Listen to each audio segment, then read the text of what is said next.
Annie Macaulay, the one that may be a good example of the statement, her yet to be officially divorced husband and apparent king of women love affairs, Innocent Idibia aka Two-Face, Barber, who had said in a recent podcast interview that man can love one woman, but for lovemaking, man is not built for one woman, a statement that is probably a fact of how he was seemingly and truly in love with just Annie Macaulay, but he was sleeping around with other women, and got Sambo Ajaba and Pero Adeniyi pregnant that gave birth to his first son and daughter respectively, while he only got married to Annie Macaulay legally and traditionally.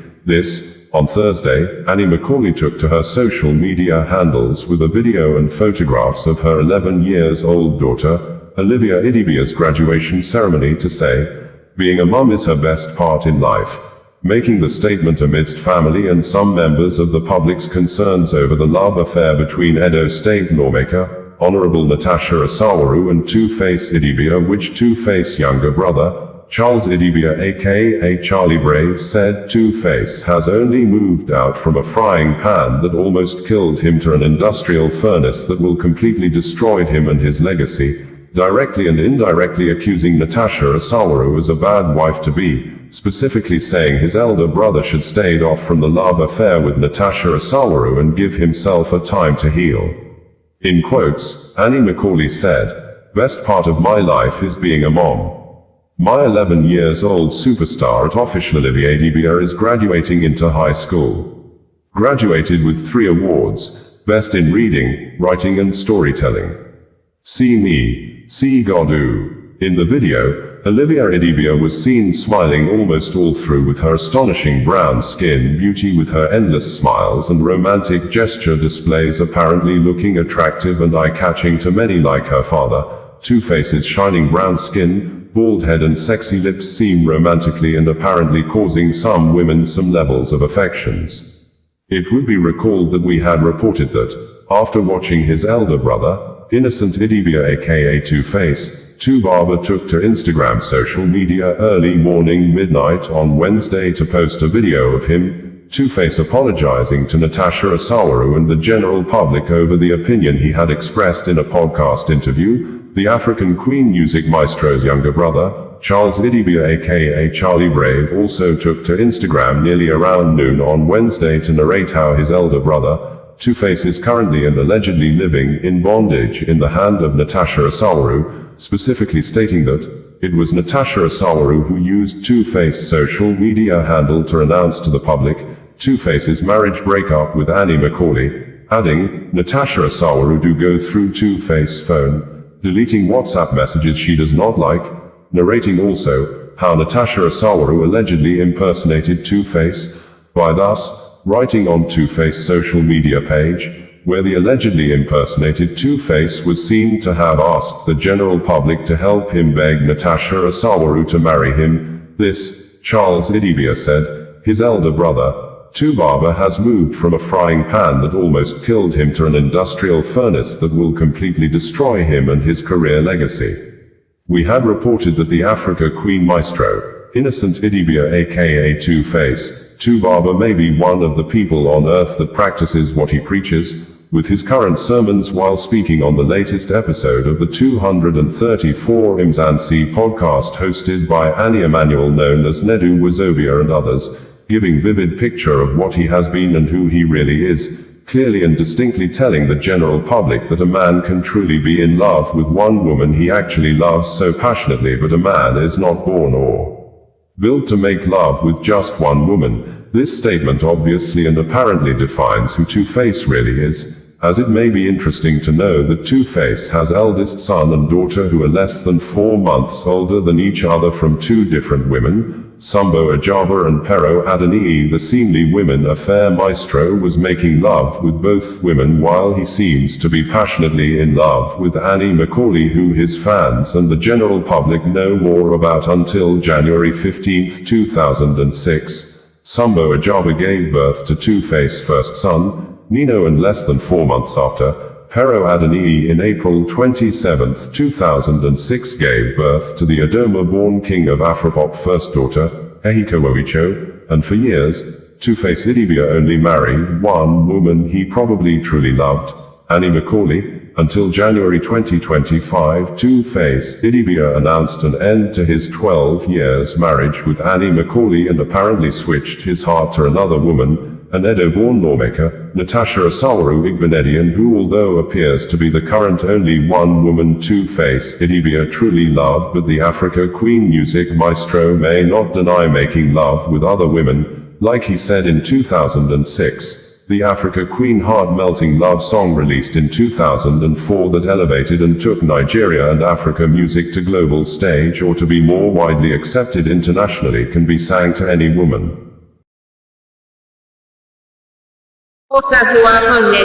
Bringing you the news in a more digital way. Operatives of the Edo State Police Command of the Nigeria Police Force have arrested one Bello Salami at the Benin Airport, renamed as Oba Akenzua II Airport, while the suspected member of Maphite secret cult group was trying to flee the state after he was allegedly involved in the killing of 3 persons said to be members of the state vigilante group in the ongoing rising cult war in Edo State, where many people have been killed in recent weeks in areas like Auchi and Benin City, the state capital.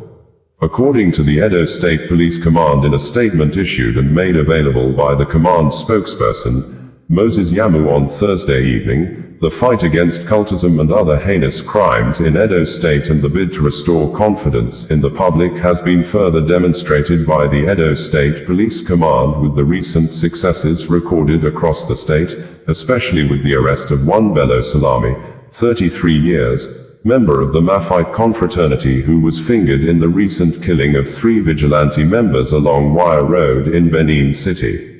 The suspect, a confessed Maphite, was arrested on the 28th of June 2025 at about 10 o'clock hours at the Benin Airport, while attempting to flee the state.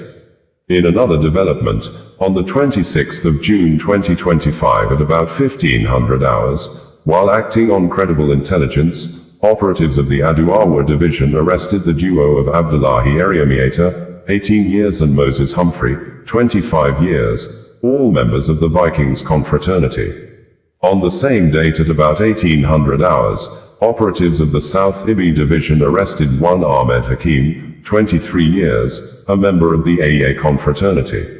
Further investigation led to the arrest of Williams Kayode, 25 years, David Sylvester, 21 years, Osho Kitepu, 22 years, Emmanuel Monday, 27 years, and Daniel Ehishioya, 21 years, all residents of South Ibi in Etsako West local government area, as well as the recovery of 1 shotgun, 4 live cartridges, 2 battle axes, 1 cutlass, a bunker of ice, an illicit drug in their possession. All of them have confessed to being members of the AA confraternity. Similarly, operatives of Arua Division led by the DPO acting on actionable intelligence arrested one Ogbe Osigele, 29 years, of Ebhokulik Poma at Adumbo Arua with a cut-to-size shotgun and 2 live cartridges. Efforts are ongoing to apprehend one Odion Osigele and 2 others now at large, who are also members of the AA confraternity. In the same vein, on the 28th of June 2025, operatives of the Ikpoma Area Command tracked and arrested one Ichua Odion, 22 years, at a hotel in Ikpoma, through credible information. Upon immediate search of his vehicle, an unregistered ash-colored Lexus RX 350, 1 fabricated pistol with 2 live cartridges were recovered. The suspect confessed to be the Essen area zonal leader, that is, number 1 of Neo-Black Movement, NBM, aka Black Axe Confraternity.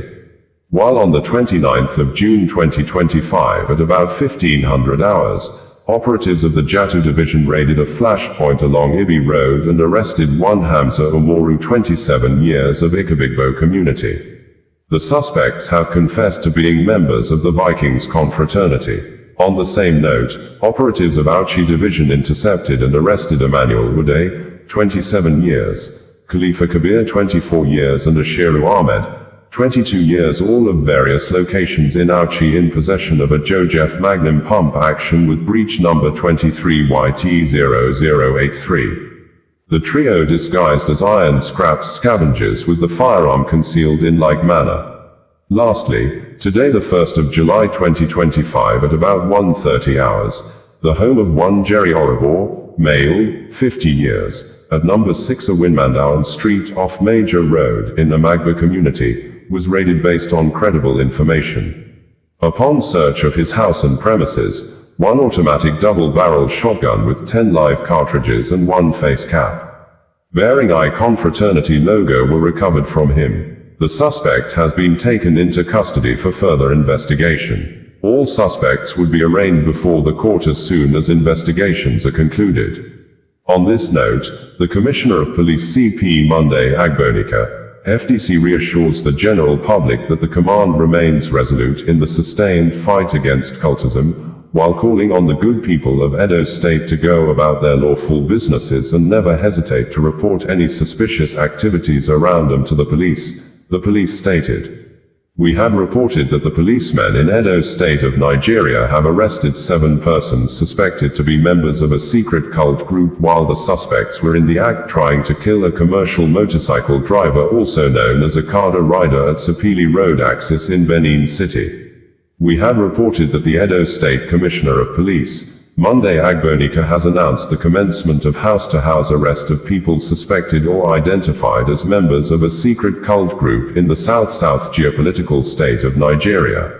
We had reported that the Edo State Governor, Monday Okpebholo, has called for more stakeholders' supports and actions towards ending secret cult-related killings and other organized violent crimes in the state, stating that the aged-long secret cult war in the south-south state of Nigeria has driven away a lot of investors and as such, Edo State has been at a loss of $1 billion every year, with statistics, according to the governor, showing that the natives of Edo State top the list of the highest diaspora remittances in Nigeria, but over 95% of the natives divert the funds to other states to avoid secret cult violence in the state also known as the heartbeat of the nation.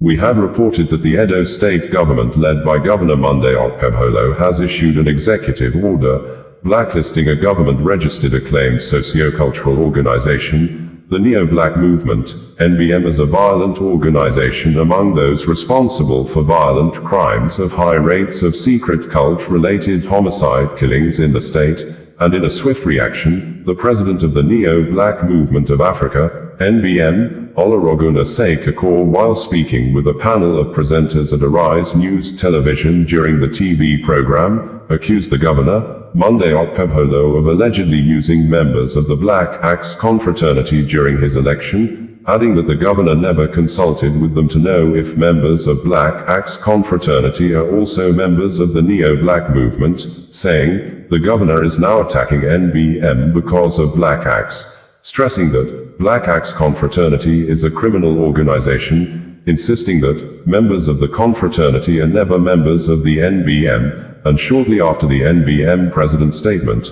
large group of youths in Edo State led a solidarity protest march to the Edo State Government House in Benin City to express their support and willingness to defend the government policies and actions to stop the massive destructions of lives and creation of young widows and high rates of fatherless children in the state due to secret cult activities.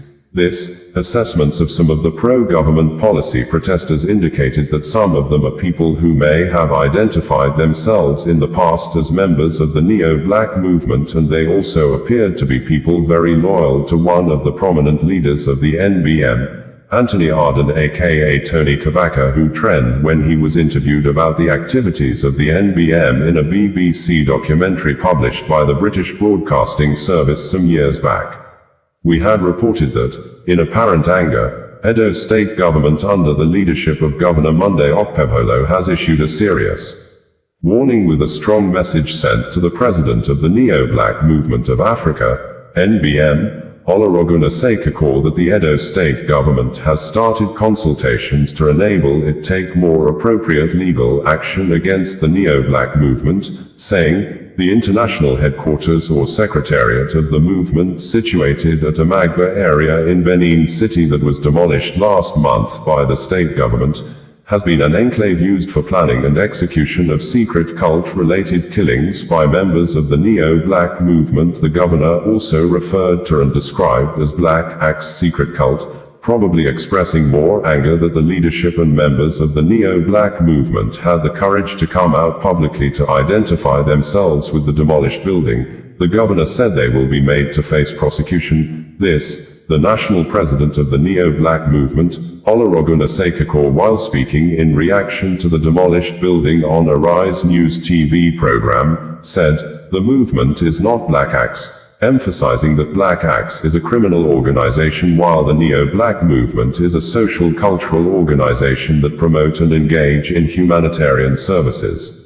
It would be recalled that we had reported that the Edo State Police Command of Nigeria Police Force has confirmed the arrest of 95 persons in connection with the killing of more than 15 people between April 25, 2025 and now in the renewed deadly and bloody apparent supremacy secret cult war in the state among members of the Black Axe Confraternity aka AEA, Maphite Confraternity aka Great Men and Aye Confraternity aka Elids, which started with the killing of a physiotherapist, simply identified as Alex, and another individual at the University of Benin Teaching Hospital, UBTH back gate, Obo, in Benin, with the Edo state government led by Governor Monday Okpebholo launching a retaliatory war against businesses and individuals allegedly aiding secret cult killings in the state. Thus, sealed off Eterno Hotel, planned to demolish the hotel owned by People's Democratic Party, PDP chieftain, Honorable Matthew Ido Akenzua, who was the Director General of Asuan, Ogie campaign organization in the last governorship election in the state, on the ground that a particular secret cult group members gathered at the Eterno Hotel to plan their recent killings in the state. And in addition, the Edo state governor also sealed off and marked a residential building for demolition also owned by a PDP chieftain, Francis Enegbeneki. Bringing you the news in a more digital way. Israel Prime Minister Benjamin Netanyahu has commended and praised the efforts of personnel at the Israel Institute for Intelligence and Special Operations, known in Hebrew word as Mossad, over the fall of Bashar al-Assad regime in Syria early December 2024, apparently corroborating the statement issued by the Iran Supreme Leader, Ayatollah Khamenei, in late December 2024 that the fall of President al-Assad regime was a plan orchestrated by Israel and the United States, US under the leadership of then-President Joe Biden. This, Israel Prime Minister Benjamin Netanyahu at the 68th session of the United Nations General Assembly on October 1, 2013, said that Iran directly participated in Assad's murder and massacre of tens of thousands of innocent men, women and children in Syria, used chemical weapons against its own people, and in 2010, the ousted Syrian President Bashar al-Assad had accused Israel of avoiding peace. And Syrian Foreign Minister Walid Muallim warned that in the event of a future war, Israeli cities would be targeted by Syrian missiles, an action Israel Prime Minister Benjamin Netanyahu believed to be the underground work of Iran's Supreme Leader, Ayatollah Khamenei. He had accused severally of being the root cause of war in the Middle East, specifically stating at the 68th session of the UN Assembly that, some 2,500 years ago, the great Persian King Cyrus ended the Babylonian exile of the Jewish people. He issued a famous edict in which he proclaimed the right of the Jews to return to the land of Israel and rebuild the Jewish temple in Jerusalem. That's a Persian decree, and thus began an historic friendship between the Jews and the Persians that lasted until modern times. But in 1979 a radical regime in Tehran tried to stamp out that friendship. As it was busy crushing the Iranian people's hope for democracy, it always led wild chants of death of the Jews. Now, since that time, presidents of Iran have come and gone. Some presidents were considered moderates, other hardliners, but they've all served that same unforgiving creed, that same unforgiving regime, that creed that is espoused and enforced by the real power in Iran, the dictator known as the Supreme Leader, first Ayatollah Khomeini and now Ayatollah Khamenei. Israel Policy Forum, in a publication published in December 2024, stated that the new Syria presents fresh challenges for Israel, stating that the Turkey-backed Sunni jihadist group, Hayat Tahrir al-Sham, HTS, was an al-Qaeda's former Syrian branch, and its leader, Abu Muhammad al-Golani, also known as Ahmed Hussein al-Sharaa, who is the current president of Syria, was a member of an early version of the Islamic State, saying, Jolani's chosen last name also foreshadows conflict over territory, that his family hails from the Golan Heights, which Israel partly occupied after the 1973 war and annexed in 1981. According to the publication, the Israel Policy Forum said, the Syrian civil war entered a new and uncharted phase this weekend with the shocking fall of Bashar al-Assad's 24-year dictatorship. A loose alliance of rebel groups in Syria's northwest, led by the Sunni jihadist group Hayat Tahrir al-Sham, HTS, swept southwards and took Damascus in a 12-day lightning offensive amidst the Syrian army's collapse. Russia, Iran, and Hezbollah, overstretched by other wars, stood by while Assad fled to Moscow and a key link in the axis of resistance disappeared. What does this mean for Israel? Assad was a staunch enemy of Israel, and under his rule, Syria became a conduit for Iranian arms and personnel flows to Hezbollah across the Iran-Lebanon land bridge. His demise further isolates Hezbollah, already severely damaged after a 2-month war with Israel, and reduces Iranian influence in Syria, both positive developments for Israel. However, under Assad, there were no Israel-Syria border clashes for decades, and after October 7, 2023, Syria did not attack Israel or allow other groups to attack from its territory. For better and worse, Assad was the devil Israel knew. The new Syria presents fresh challenges for Israel. The most straightforward are the stores of advanced weapons, including chemical weapons, left behind in military sites across Syria. Israel's heavy bombardments of bases, military research centers, and other sites around Syria over the last few days are designed to prevent these stores from falling into enemy hands. While HTS issued a statement saying it considered the use of chemical weapons a crime and would work to secure them, Israel has learned the lessons of the past and will take actions it deems necessary to secure itself. The strategic effects of Assad's fall are also mixed for Israel. Israel has good ties with some rebel factions, namely, Kurdish forces that hold most of Syria's east and the Druze in the south. However, HTS is al-Qaeda's former Syrian branch, and its leader, Abu Muhammad al-Golani, was a member of an early version of the Islamic State. While HTS claims to have moderated and to have no interest in global jihad, they are no friends of Israel. Golani's chosen last name also foreshadows conflict over territory. His family hails from the Golan Heights, which Israel partly occupied after the 1973 war and annexed in 1981. Meanwhile, when the Israel Prime Minister, Benjamin Netanyahu, visited Mossad headquarters on Thursday, he met with Mossad Director David Barnea and the agency's senior command forum. According to the Office of Israel Prime Minister press release, the Prime Minister expressed his appreciation for the agency's personnel for the unique and significant contribution to Operation Rising Lion and for the many years of operational and intelligence work in thwarting the Iranian threat. Prime Minister Netanyahu said, the Mossad operation with the pages set in motion everything that happened afterward, the elimination of Nasrallah, the collapse of Assad and our subsequent joint action in removing the immediate existential threat. Your contribution was immense. Under the leadership of Mossad Director David Barnea, the agency proved its deep commitment to eliminating the leading minds and striking the Iranian nuclear program. Your phenomenal achievements combined very well with the great achievements of the IDF. This was a very great force multiplier. I commend you for your major and ongoing contribution to the security of Israel. Mossad Director Barnea replied and said, today, the state of Israel is in a powerful and strategic position, thanks to the outstanding cooperation with the military, which showed astounding capabilities, alongside the Mossad, which worked for years, preparing special and intelligence operations against the Iranian threat. There has been throughout responsible military leadership, outstanding civilian leadership, and, of course, diplomatic leadership by you, Mr. Prime Minister. I personally thank you for the trust you have placed in the men and women of the Mossad, and its commanders.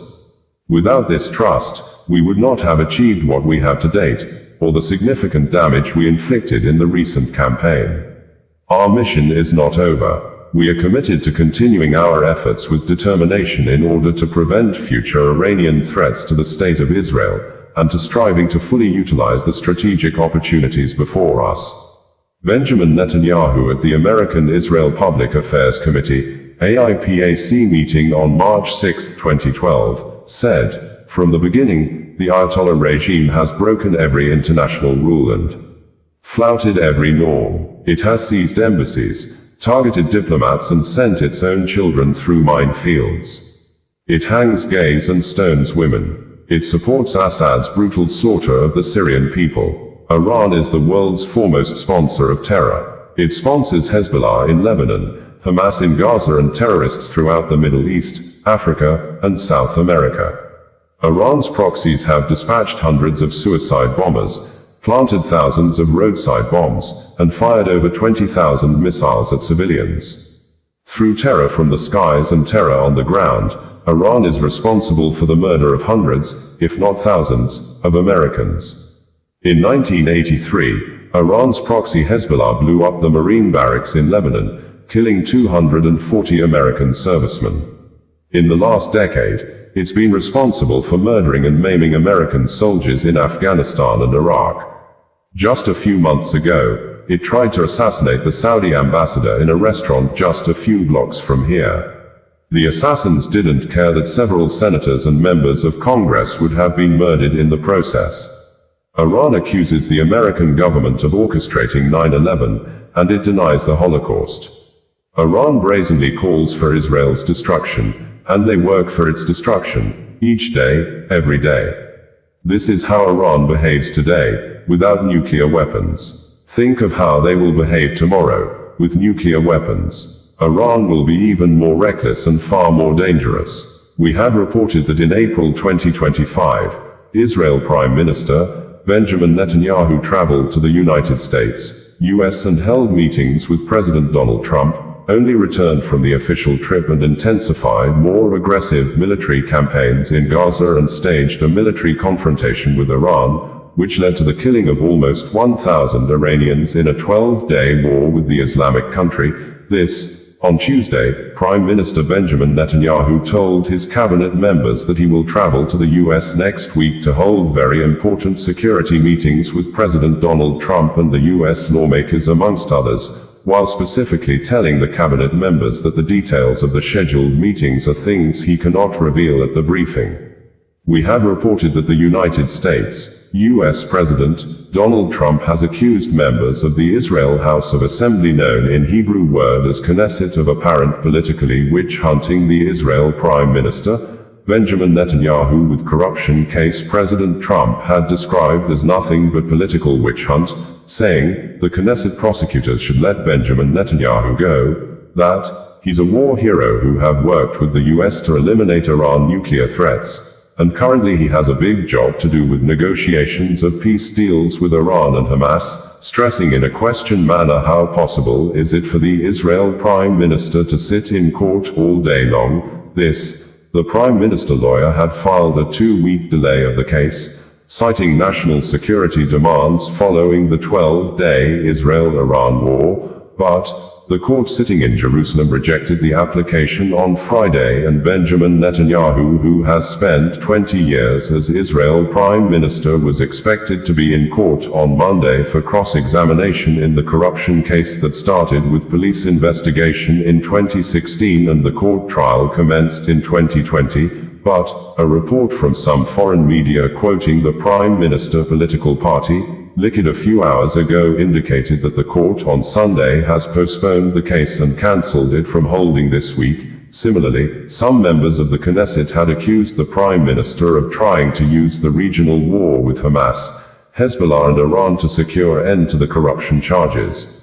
We had reported that thousands of mourners on Saturday put on mostly black and black clothes and rallied from Enghalab Square to Azadi Square in Tehran, the Iranian state capital, to honor the country's top military commanders, nuclear scientists, 4 little children and 4 women among the hundreds of people killed during the 12 days war the Islamic country had with Israel and the United States, US, with the mourners chanting anti-US and Israel songs while the Iran Supreme Leader, Ali Khamenei, was not seen at the funeral, with reports indicating that he has remained out of public space and still taking cover in a well-secured hideout since, on Tuesday, the ceasefire between the two countries had been brokered, and the cynosure of many eyes at the state funeral ceremony was the arrival and appearance of 2 top senior Iranian military officers previously declared killed by Israel, Ali Shamkhani, senior advisor to Supreme Leader Ayatollah Khamenei,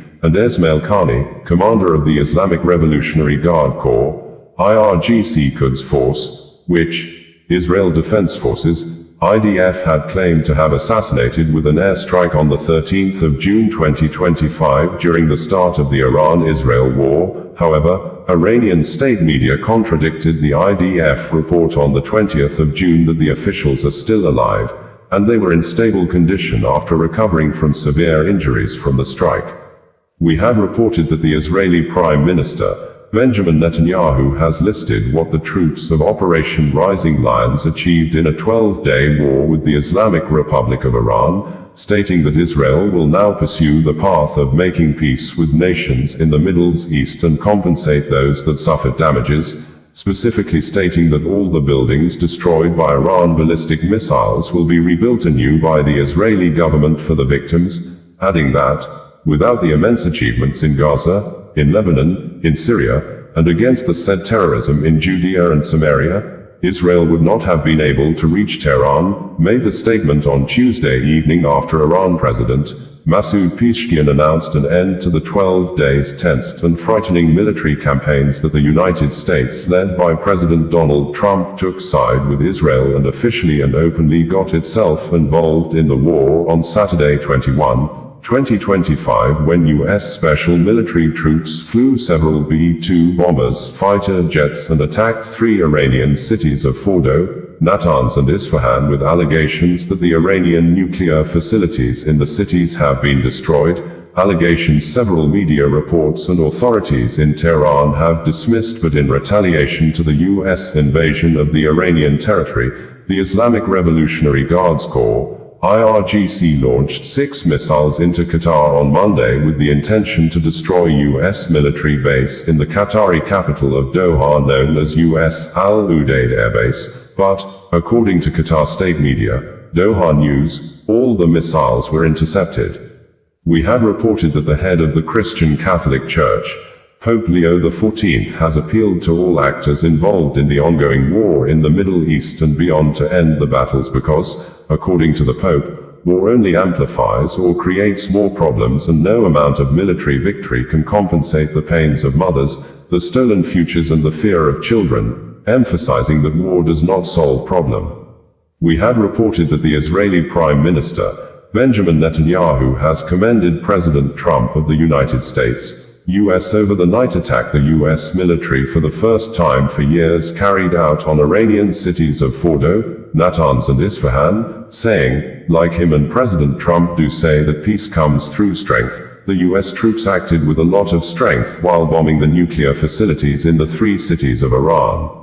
We had reported that the United States, U.S. President Donald Trump has confirmed that the U.S. military troops have attacked nuclear facilities in the Iranian cities of Fordo, Natanz and Isfahan on Saturday night, June 21, 2025, according to U.S. local time of Pacific Standard Time, PST, which was already early morning night on Sunday, June 22, 2025 for countries on Greenwich Mean Time, GMT, saying, the U.S. military attacks on Iran was completely successful as White House published photographs of President Trump and his cabinet members said to be watching the U.S. operations in Iran nuclear sites, although no authority in Iran has issued any statement over the attacks and some of the media in Iran are yet to give update on the conditions of things in the 3 cities, but an apparent military insider media of Iran Armed Forces, Daily Iran military tweeted that residents in the vicinity of Fordo reported no indication of a major explosion, while also adding that the deputy political editor of Islamic Republic of Iran Broadcasting, IRIB, was on live TV program in the station saying Iran has already evacuated 3 nuclear sites some time ago. This, Israel Defense Forces,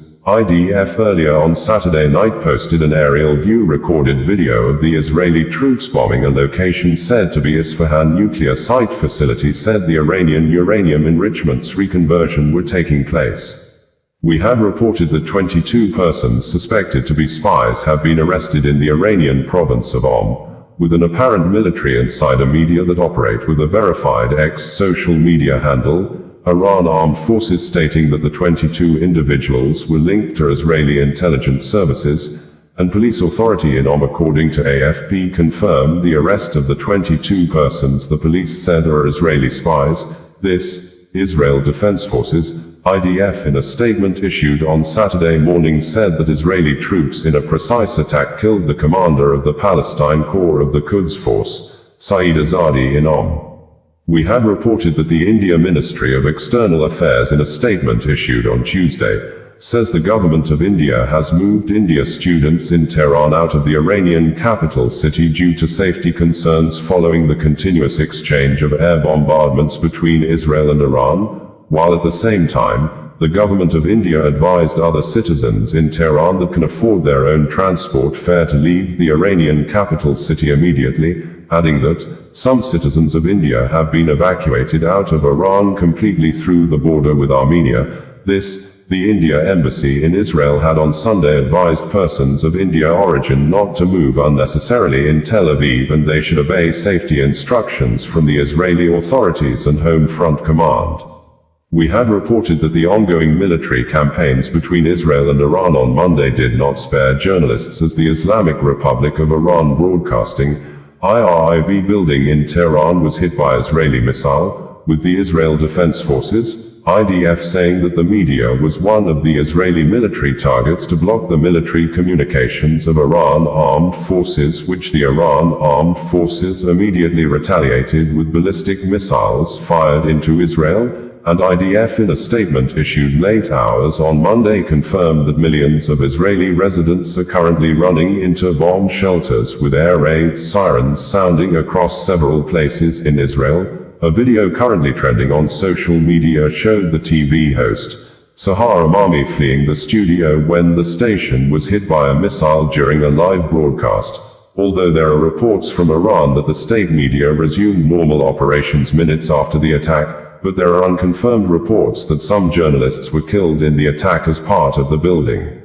was completely on fire. This international news agency, Reuters, put the total deaths recorded so far since the war began on Friday at 248, quoting Iranian source of Iran suffering 224 deaths, and Israeli source saying Israel has recorded 24 deaths. We have reported that not less than 100 persons, mostly civilians, have been confirmed dead less than 48 hours since, on Friday early morning night, Israel and Iran began new massive waves of offensive military campaigns that have forced commercial airplanes to avoid the troubled Middle East airspace as the two countries fly missiles of mass destruction in the air corridors, with local media confirming Iran ballistic missile killed 10 persons and injured more than 20 others at a single building struck at Bat Yam city in Israel, as the angry Iranian soldiers launched a massive, all-night continuous air bombardments campaign against the state of Israel that earlier on Friday began the new offensive military campaign when it flew fighter jets to strike Iranian military homes, nuclear weapon facilities, killing Iran nuclear weapons scientists, military leaders including Iranian Chief of Staff and Commander of the Islamic Revolutionary Guards Corps, IRGC, alongside almost 60 civilian death casualties.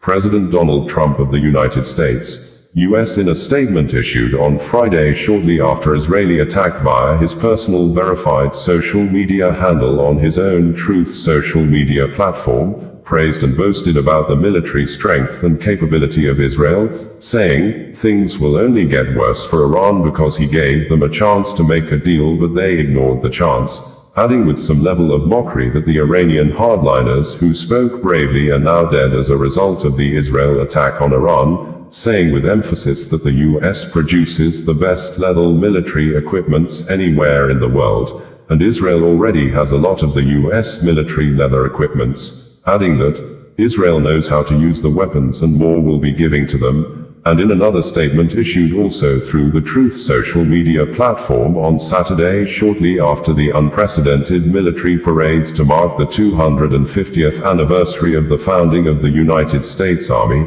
President Donald Trump threatened to unleash the full strength and might of the U.S. armed forces to attack Iran at a level never seen before if Iran dare attack U.S. in any way, shape or form, claiming that the U.S. had nothing to do with the Israeli attack on Iran. Reacting earlier, Iran's supreme leader, Imam Saeed Ali Khamenei said Iran will retaliate Israeli attack with a strong response of no mercy, just as Iranian President Masoud Pezeshkian said Israeli attack on Tehran on Friday killed military commanders, nuclear scientists, women and children, while wishing President Donald Trump and U.S. armed forces happy birthday on Saturday. Israel Prime Minister Benjamin Netanyahu alleged that Iran made an attempt to assassinate President Donald Trump twice, adding that Israel attacked the military and nuclear facilities in Tehran on Friday because Iran was building intercontinental nuclear weapons that could be used to destroy Israel and any other country in the world. Mossad bringing you the news in a more digital way. Mossad bringing you the news in a more digital way.